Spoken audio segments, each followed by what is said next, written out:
What's going on, everybody? We're back with another BKFC Reddit Ask Me Anything. We're joined by the two champions as they return from Spain. How you doing, guys? Doing good. Beautiful, beautiful. Okay, do you guys have a favorite part of Spain? Like, was it all good? Was there any bad? Like, was just Spain just phenomenal? The weather was beautiful. The food was like just super clean. I was bragging about it to everyone. Being out there one day, eating the same exact thing that I eat here, but just being over there with all less preservatives and stuff. I lost 3 pounds one day just by eating their food. I was like, this is sweet. Nah, the food was great. The people were a little rude, but it was really a culture thing. It wasn't that they're intentionally being rude. It was just they don't care for please, thank you, excuse me, so they don't give it. And being trying to make weight, ready to fight. I had to figure that out. I was a little aggravated at first, but I was like, oh, okay, this is just a culture shock. So that was probably my least favorite. But once I figured that out, the intention wasn't to be rude. It was just how they go about. I loved the city, the views, the car show that was basically right there at the pier. It was crazy.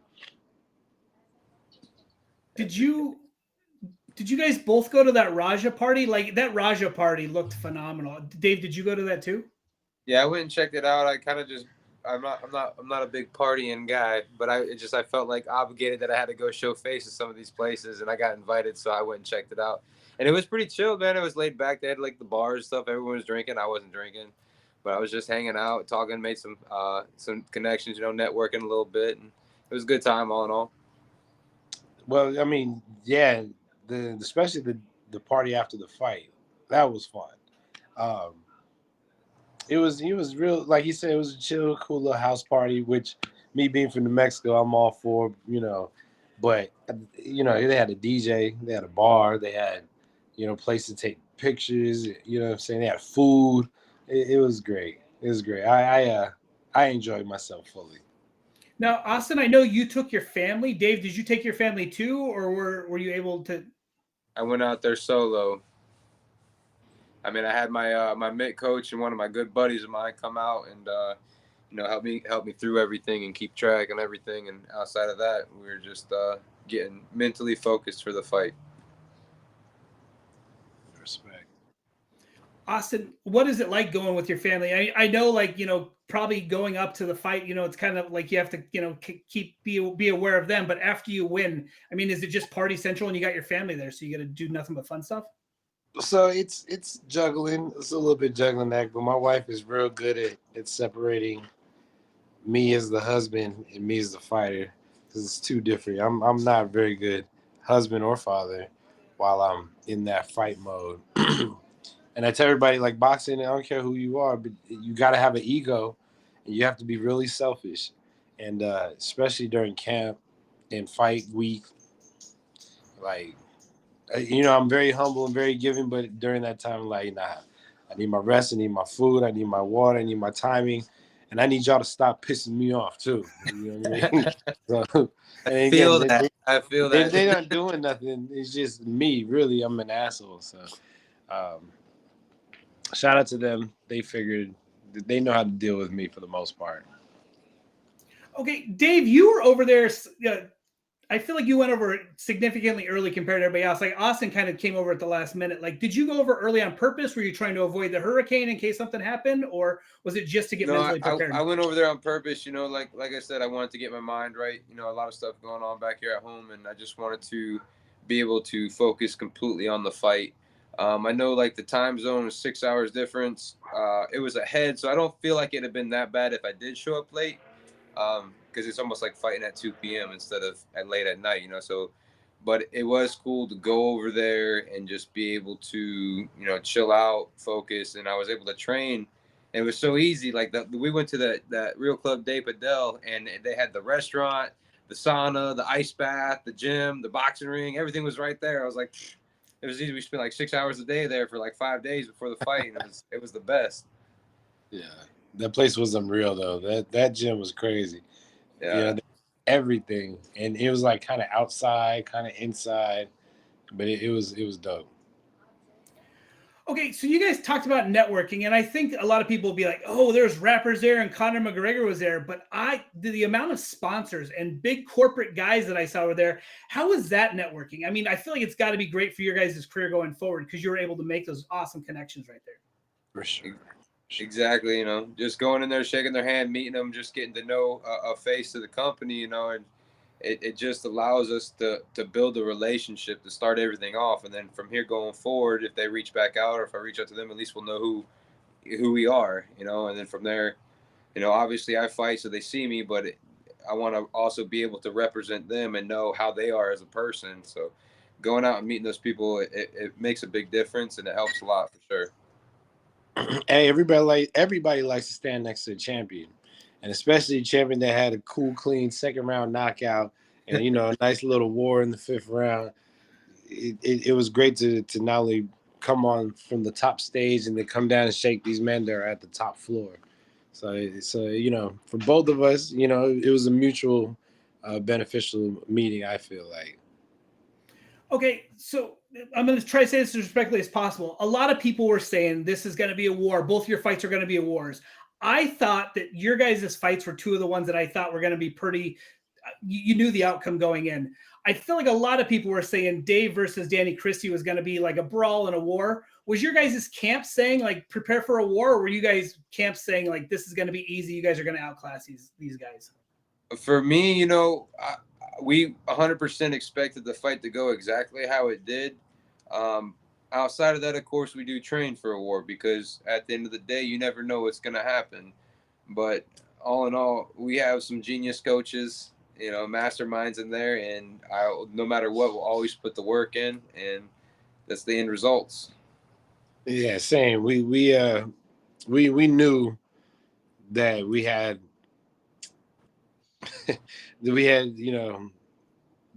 faster hands, stronger punch, better footwork, all that above. Um, and I was sitting there wondering, like, are these people watching any film? Is he even watching film? But nonetheless, um, we had to prepare for him to come out the fifth round, maybe for the first round. And had he done that, I think I would have knocked him out sooner. But nonetheless, I had to be in shape to do that. So Dave, Austin and I talked about the polite trash talk that the British people have. It's kind of interesting. So they do all that polite trash talk going up. Since that fight, both of your opponents have been nothing but like so super nice, and like it's like they just must be awesome gentlemen overall. But it was like polite trash talk and then polite, giving you guys. I hate the term "give you your flowers," but giving your kudos and stuff that you guys did great. Yeah, absolutely. After the fight, it was weird. He came up, and you never know how that situation's gonna go down. Some people are sore losers, especially in this sport. When you train so hard, you do everything you can to go in there and win, and then when you don't, like, I can't say that I'd be that humble there. I'd be a little pissed off and a little sour, But props to them. They showed a lot of respect. Coming up to the fight, they did what they could to try to put asses in the seat, so to speak. But then after, it was all, it was good. It's a gentleman's sport. The only place you ever know where they try to kill each other seconds before a bell rings and then they're hugging each other. Yeah, it's crazy. Okay, so we heard some announcements. We saw that BKFC Italy is going to be a thing, and it's looking like it's going to be in a Roman Coliseum, which would be crazy. There's a lot of days between then and now. Like, are you guys wanting to get back in the ring right away? We know that Philadelphia. It's crazy. They said Spain is going to be the biggest card ever, and then before Spain even happened, Dave Feldman's going, Philadelphia is going to be the biggest card ever. So is Philadelphia the goal for both of you, or you want to take a little time off, or? I mean, if they listen, I heard Mike's supposed to be fighting on that damn card, and if his opponent doesn't come through, I'm ready. I'll jump right in that bitch so fast. He'll be an easy paycheck too. But Italy would be sweet. I would love to go there. Just whenever they're ready to put me back in, I'll be good to go. I'm already back and doing my physical therapy, getting these hands good. They're already pretty solid. All the swelling's gone, and obviously I didn't take no marks in the face, so I could be ready by December, or I could fight early next year. Whenever they need me, I'll be ready. Yeah, both. You probably could do both. Smash Perry December, come back to Rome, in March. And same here. You know, I did get a headbutt. The eyes healing up, but it's coming along fine. My hands weren't hurt. Swelling's already gone down, and I'm down to get back to it. You know, as soon as as soon as I can do it, I'm ready to get to it. I would love to go to Italy. You know, I call myself International Trout. Even back in the boxing, I had to go everyone's backyard to go beat him up, and I know, you know, by, you know, say March, maybe the 155 champion will be ready to fight or defend his belt, and I could go down there and take that belt because that looks like easy money to me. Franco Tenaglia in Rome, that'd be great. Hell yeah. So you guys are pretty close, but I don't see Austin. I don't see you going up to 75, and Dave would probably die if he came down to 65. So I think it's great you guys are able to be friends, and you guys don't see a matchup between the two of you. Nah, man, 75. I mean, 65 is kind of a little bit big for me, to be honest. You look But like you walked into that weight, man. I was all sucked out that. yeah, I made weight. Like my ears are yeah. like, No, all I right, was let's go. eating 3 times a day. You know, drinking whatever I wanted to make weight. It was fine. How does it feel fighting like that? Like, I mean, I eventually, when my boy Jared is done, and if I'm still going at that point, I'm definitely gonna be I'm definitely gonna move up to the 85-pound class. I actually floated down to 86, so I mean, at that point, I don't lose a pound. I could just go for a half Right. mile jog and make weight, and I'd be like, well, this is easy, you Yeah. know. So floating Well, in like that. I was Damn. I was trying to, you know, gain some muscle to have to kind of lose some weight, um, but you know, I didn't gain that much in 2 months. But nonetheless, yeah, it feels good. You know, you're not worried about the whole sucking down or not having enough water getting back because really you never lost it that much anyway. Yeah. That's what's up, man. It's like I feel like it's one of those things. Like if I wasn't so goddamn short, I just fight at 205 or something, you know. But No, no doubt. That's even why at I'm staying at 75, 65. You know what I yeah, mean? I think Coltrane and Enrique, they were all fucking 6'4", like some crazy. And I'm just like, dude, this is crazy. I'm just a short guy. I just gotta keep my head moving. Just don't get hit. Yes, Let me get sir. inside real quick. So the 155 fight was absolutely phenomenal. Did it play out how you guys thought? I thought it was a puncher's, like whoever. It could have changed it over. I didn't see one guy significantly better over the other. Is that how you guys thought it was going to go? Yeah. Pretty much. And that was such a close fight too. And a lot of people I felt like counted Soto out. And I was saying, like, if there was anyone that was gonna win that fight, or if he had a chance, like He had 100%. it, man. Like the kid's got some heart, man. He just went in there, and from my understanding, I don't think he's even been fighting for that long. He said something about he was skateboarding. He's been fighting for like 2 years. I'm like, in 2 years, you can do that in 2 years. Yeah, I was like, he's pretty nice. damn. He's just getting into his own, and I mean that fight was as close as they come. You know, Soto had, if he didn't get knocked down that second time. Anyway, what a fight! I thought, I thought Soto was gonna come out on top, but that was an underdog thought. You know what I mean? Sure. And he was, that could have been, a 6 rounder. I know they That's both were like, "Thank God it's not." Yeah, But it's exactly what I thought. But I feel like they kind of just pushed it on. I feel like they just gave it to him because they yeah, didn't want to see the 6th round. They're they like, we didn't got to give these exactly. guys a break. Yeah, Like fuck it. they I like mean, but at the saved end of them by the day, giving it to him.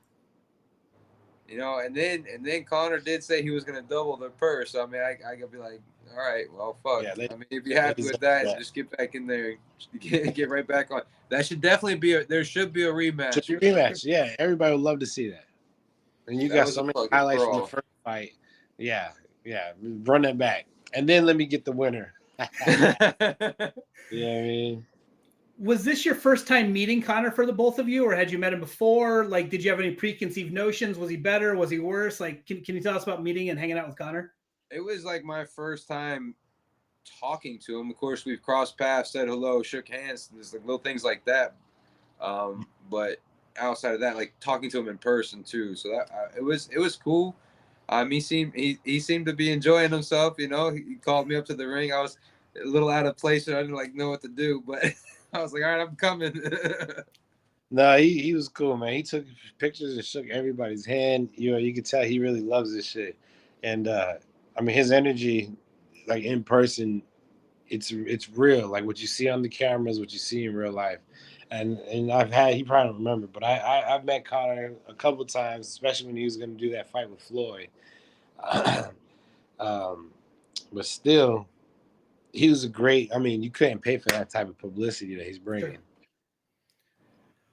Okay, so the two of you, I mean, we've seen fights. We saw Mike Perry and Eddie Alvarez fight. I still think Mike Perry is perfect for Dave. Eddie Alvarez for you. Like to me, like that would be the matchup to make for Philadelphia. Like if you guys if you guys talk to Dave, talk to Connor about that, and I did hear that Mike had an opponent, but I mean, like stuff changes. Yeah. It changes so fast all the time, man. I was fighting 4 different cards last year before we finally landed in Spain, so I get it. Outside of them both agreeing and saying that they would love to see that fight happen, by both of them I mean Connor and Feldman, both said they want that to happen. It's just a matter of when, and obviously Mike still got to agree to it too. So it's just a matter of time, though. I think he's going to be forced. I don't know if they want to. I don't know if they want me to whoop Eddie Alvarez's ass like that in Philly. I'm sure they want to get him a good win at home and then, build it up. If so, I'm down for it. Have me fight on the card. Okay. Speaking of that too, like, did you guys? I got booed when I was in Spain. I was like, what? I was like, yeah, all right, me cool. too. Me too, but I feed off that shit, man. I was like, this is perfect. I'm like, Yeah. You guys are all about to be real mad. Yeah, they're going to be quiet. Yeah, you shut them up for real with the quickness. Okay. That train of thought. You guys have some female BKFC fighters you're good friends with. Austin's got Hannah Rankin that he did the commentary with. You've got Borgia in your camp. Those two are on a collision course. They're both kind of talking. Like, is that a fight that interests you? I personally like to see Rankin get one more fight before she does because I feel like she's got quite a bit to learn still. But I mean, because Borgia's a monster. But do you guys see that fight happening? And yeah, absolutely. I think it's a good fight to be made. But like you said, I would like to see Hannah get a couple more, fights in there. That first fight, she got baptized by fire. And there's a lot of adjustments that I know she's gonna make. So the next fight, see what she learned, and by the third fight, I think she'll be ready. Yeah, I'm not sure exactly. I think Borga's got 2 fights in there now too. I know she has a hard time finding a fight and stuff. At the end of the day, they're on a collision course regardless. There's not that many girls in that class, Sure. right? So, Sure. I mean, it's gonna happen, and we'll just, it's gonna be an exciting fight. So we've seen Austin start doing some commentary. You're a very knowledgeable person about the sport too, Dave. Is that something that interests you? And Austin, was there any nerves getting into the commentary, or is just like your brain you just took off right away and you're natural? I'm really bad with words. I know what I'm trying to say, but it doesn't come out always. And it's like even at the press conference, I was looking at Austin. I'm like, yo, I don't know what to say. Like, what do I do? What do I do? No, you did great. Even on this interview, I think, and then with your country twang too, it's people love it. Yeah. You should jump on it, and you could talk about this shit. Just talk about what you know. You know this fighting game, and for me, I am nervous jumping into it all the time, but you kind of just make it happen because. How embarrassing would you be stuttering? You know what I mean? I'm definitely stuttering. I'm a botch some words. I'm a mumble a little bit. I get made fun of it for all the time. If I ever try to text you, you got to decipher that shit too. I don't know. It's just what happens. Subtitles for a text. That's funny. Each of you has somebody in your weight class that's calling you out. Luis Palomino's calling Austin. We got Donald Sanchez calling you, Dave.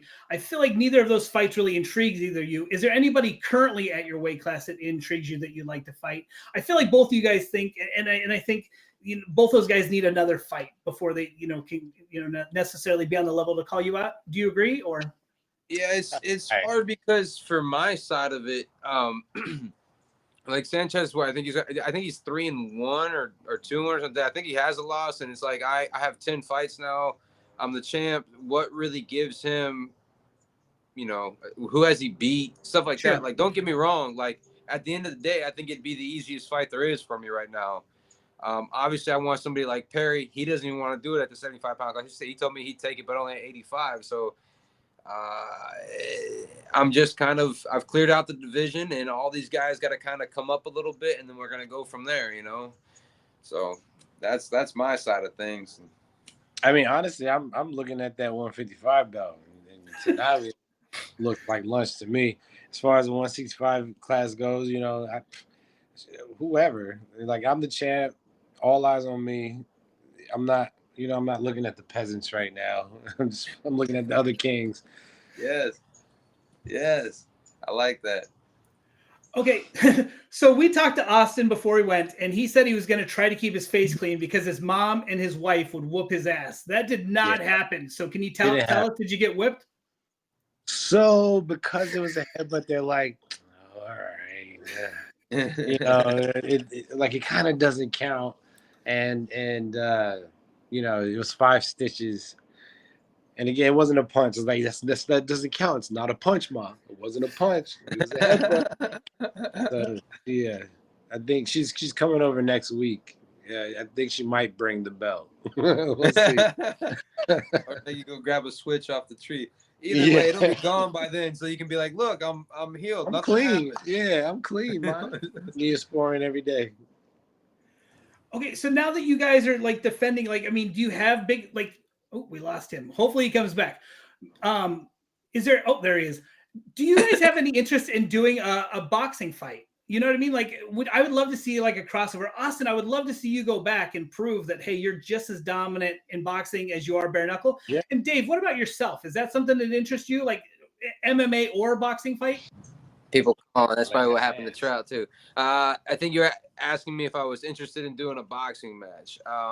Correct. I feel like I am a very good boxer. I haven't really gotten to show a lot of my skills through bare knuckle because it is so different. If BKFC ever wanted to put me on the line and let me do something like that, I would take it in a heartbeat. But as long as they want me at home, then I'm just going to stay with them. Nah, but I would go back to saying, bro, you this last fight you showed like you got some real good boxing skills. The sidestep, the hook over, the straight left down the pipe. You know what I mean? It was like some vet boxing moves. And I would love to get back in the ring if something interesting enough came my way. Right now they'd have to beat any offer like that BKFC is offering, and they're just offering better fights. I just, like I said, I think it'd be great to see you guys do a boxing fight and then run it back in bare knuckle. You know what I mean? Like a 1-on-1 type of thing, which like the same crossover opponent? promotion. Yeah, the crossover. What happens promotion. once I starch them in boxing? They're not gonna want to come to bare knuckle. They'll be like, "Fuck that." Yeah. Last year I did almost that. I had a fight in Germany. Then I came and did the Palomino fight. It went Diego bare knuckle fight in Germany boxing, then Palomino bare knuckle, and then I just kind of been focusing on bare knuckle since. Cool. All right, guys. Well, that's all that the Reddit has for you. We appreciate it. You guys are two of our favorite. Is there any last minute messages or anything you have before we call it a day? Hey Perry, fight this man. I mean, you ain't got nobody else to fight. Yeah. My man. Palomino, man, I'll get to you, man. Go through Rico. Get through Rico first. There you go. I like it. Awesome. Well, thank you so much for your time, guys. I appreciate it. Have a great day. Thank you. See you, bud. Yeah.